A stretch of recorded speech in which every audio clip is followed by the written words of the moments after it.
চতুর্থ শ্রেণীর প্রিয় শিক্ষার্থী S Haldar sir YouTube channel থেকে তোমাদের সবাইকে স্বাগতম। আজকে তোমাদের একটি নতুন ভিডিও নিয়ে এসেছি, পরিবেশ মডেল প্রশ্ন সিলেবাস সহ 2025 সেট নম্বর 5।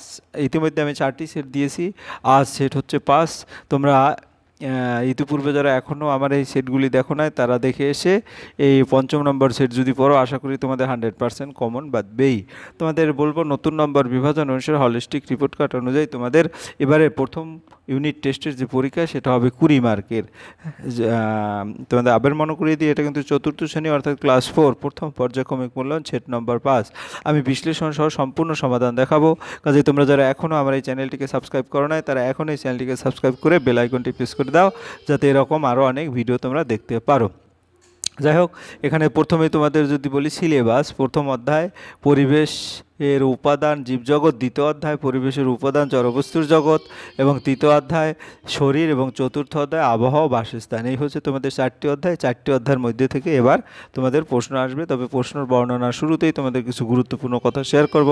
নতুন নম্বর বিভাজন অনুসারে হলিস্টিক রিপোর্ট কার্ড অনুযায়ী তোমাদের প্রথম পর্যায়ক্রমিক মূল্যায়ন পরীক্ষা প্রতিটি বিষয় 20 মার্কের মধ্যে অনুষ্ঠিত হবে। তো এখন থেকে একটু বেশি করে পড়ালেখায় মনোযোগ দিতে হবে এবং তোমাদের টেক্সট বইটি বেশি বেশি করে পড়ে তারপরে যদি তোমরা এই প্রশ্নগুলি ভালো করে দেখো তাহলে আশা করি সমস্ত কিছুই তোমাদের নখদর্পণে চলে আসবে। যাই হোক, তোমাদের এখানে কিন্তু পূর্ণমান 20, সময় 40 মিনিট, সিলেবাস, নম্বর বিভাজন, নমুনা প্রশ্নপত্র সহ সমস্ত প্রশ্নের উত্তর অর্থাৎ সাজেশন, 100% সাফল্য। আমি আশা করি যারা এই প্রশ্নগুলি পড়বে তাদের 20তে 20 মার্কেই অ্যান্সার করে আসতে পারবে। যাই হোক, এবারে প্রথম প্রশ্ন, সঠিক উত্তরটি নির্বাচন করে প্রতিটি প্রশ্নের মান 1, যে কোনো 5টি। ডুডো পাখি দেখতে কেমন?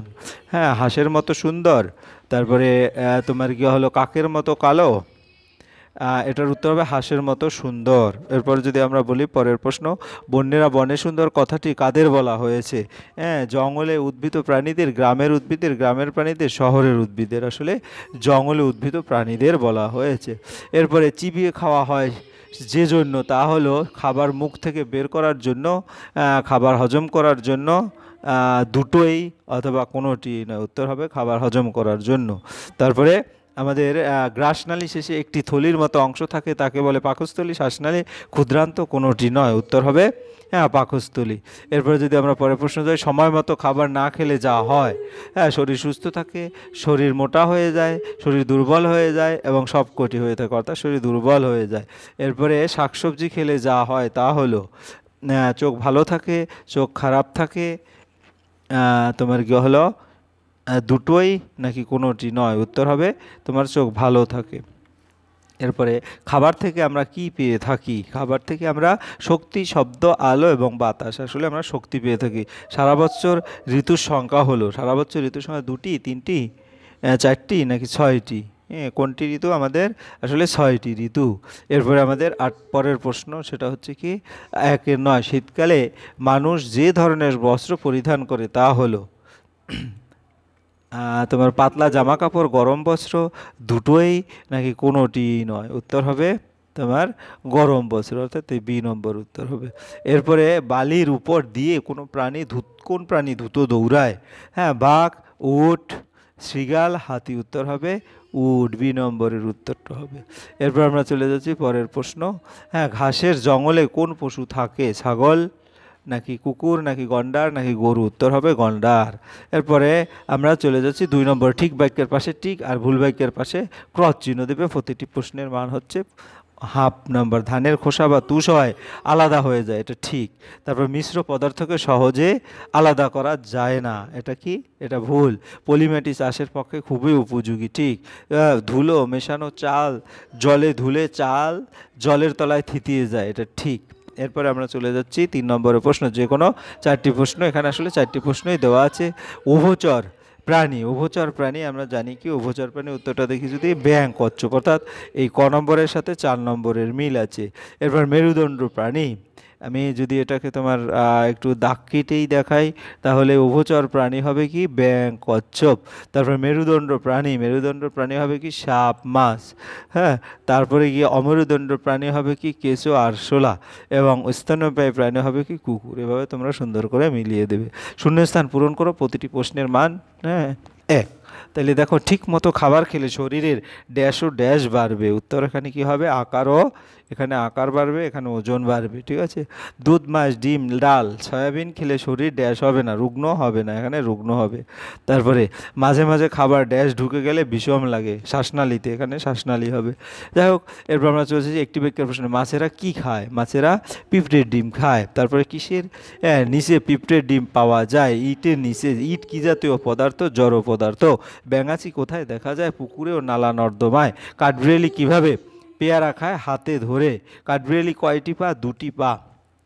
পায়রা চড়াই বাসা বাঁধার জন্য কি নিয়ে যায়? গাছের শুকনো ডাল। গন্ধ শুকে মাছ খেয়ে যায় কে? বিড়াল। ভোরবেলায় পাখিরা কি করে? ভোরবেলায় পাখিরা কিচিরমিচির করে।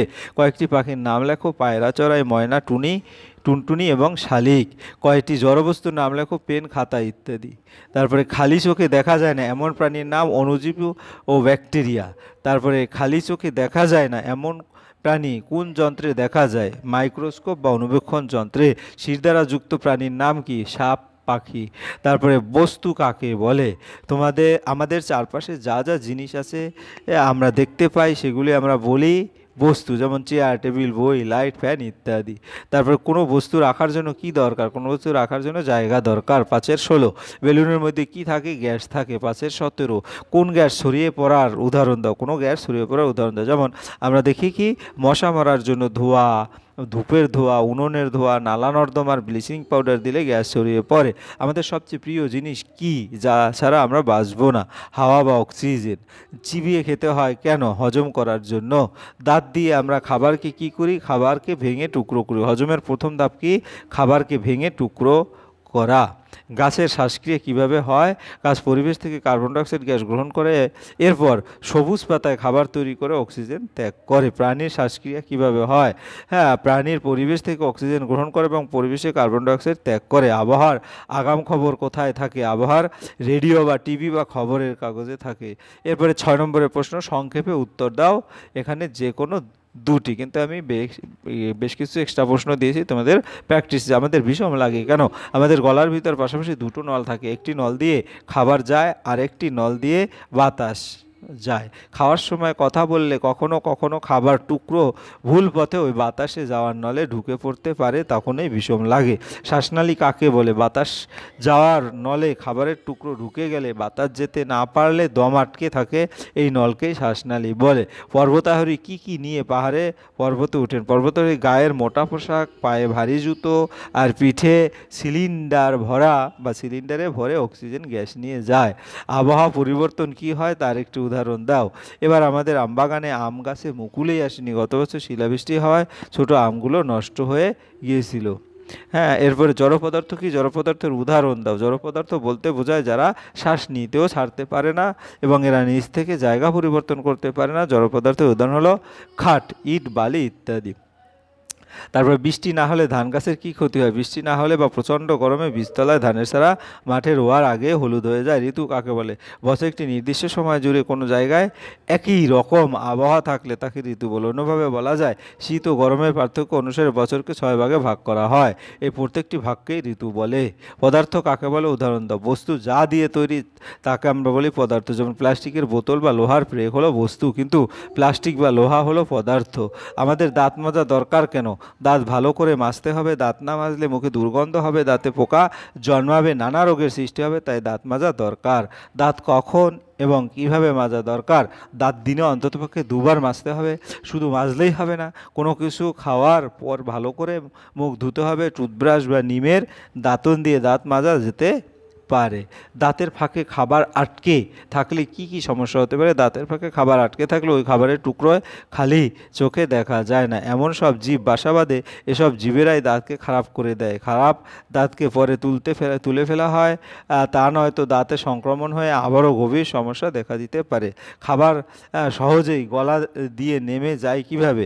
আমাদের মুখের চারপাশে থাকে কয়েকটা লালাগ্রন্থি। লালাগ্রন্থি থেকে বের হয় লালারস, লালারস থেকে হজমের রস। এছাড়া লালা রস খাবারকে দলা পাকিয়ে দেয়, ফলে সহজেই গলা দিয়ে নেমে যায়। এই হচ্ছে তোমার টোটাল প্রশ্ন এবং তার উত্তর। পরিশেষে তোমাদের বলবো, তোমাদের এটা হচ্ছে আমার এই পরীক্ষার জন্য সর্বশেষ মডেল প্রশ্ন। আশা করি এই 5টি মডেল প্রশ্ন তোমরা যদি খুব নিখুঁতভাবে পড়ো ফার্স্ট ইউনিট টেস্টে সমস্ত প্রশ্নই তোমাদের কমন বাঁধবে। তাই বলবো তোমরা যারা এখনও আমার চ্যানেলটাকে সাবস্ক্রাইব প্লিজ চ্যানেলটাকে সাবস্ক্রাইব করে বেল আইকনটি প্রেস করে রাখো।